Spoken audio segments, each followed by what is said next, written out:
بلوچستان اور خیبر پختونخوا کے سرحدی علاقے داناستان میں ایک افسوسناک واقعہ پیش آیا تھا، جس میں ایک بس کھائی میں گر گئی، جس میں کل 40 افراد جو ہیں تو جاں بحق ہو چکے ہیں، جبکہ خیبر پختونخوا سے 13 افراد جاں بحق ہو گئے۔ انہی میں سے خاندان ایسا تھا جن کے اس بس میں 8 افراد سوار تھے، جس میں سے 3 افراد جاں بحق ہو چکے ہیں، جبکہ 5 افراد زخمی ہیں۔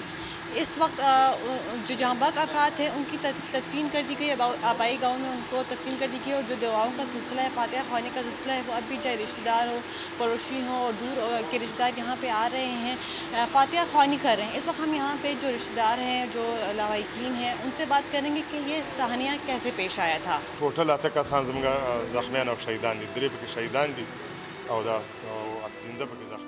حادثے میں ہماری 2 خواتین اور 1 مرد جاں بحق ہوا، جبکہ 2 بچے، 2 خواتین اور 1 مرد زخمی ہے۔ کوئٹہ سے آنے والی بسوں میں اسمگلنگ ہوتی ہے۔ میری بس ڈرائیوروں سے گزارش ہے، جس بس میں اسمگلنگ کرتے ہیں اس میں سواری نہ بٹھایا کریں۔ ہماری اپیل ہے کہ سواریوں والی بسوں میں اسمگلنگ کا مکمل خاتمہ ہونا چاہیے۔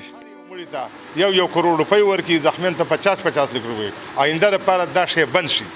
دا کم واقعیت چې شوي دي دا ټول زما د خاندان دي، 3 پکې شهیدان دي، 15 زخمیان دي۔ یہ جو واقعہ ہوا ہے اس میں ہمارے خاندان کے 8 افراد تھے، جس میں سے 3 افراد جاں بحق جبکہ 5 افراد زخمی ہیں۔ بس کوئٹہ سے آ رہی تھی۔ زخمیوں کے مطابق جوب میں ہم جس گاڑی میں تھے اس میں تیل اور ڈیزل کی اسمگلنگ ہو رہی تھی۔ ڈرائیور کی ایف سی کے ساتھ بحث ہوئی اور پھر سواریوں کے ساتھ۔ بس میں میری بھتیجی بھی تھی، جس کے میرے بھتیجے کے بیٹے کے ساتھ شادی ہونی تھی۔ گھر میں شادی کی تقریب ہونی تھی، لیکن بس میں سوار دلہن حادثے میں جاں بحق ہو گئی۔ ہم غریب لوگ ہیں، کے پی کے زم ضلع مومند سے تعلق رکھتے ہیں، وہاں علاج کی سہولیات نہیں ہیں۔ وزیر اعلیٰ خیبر پختونخوا سے مطالبہ ہے کہ ہمارے زخمیوں کو علاج کی سہولیات دیں اور ہماری امداد کم زخمیان چې په هسپتالونو کې پراته دي، د دې زموږ د وس د علاج وس نه ده، وس هم نه کېږي. نو د دې نه دا تقاضا مطالبه کوو چې موږ سره بھرپور کومک وشي۔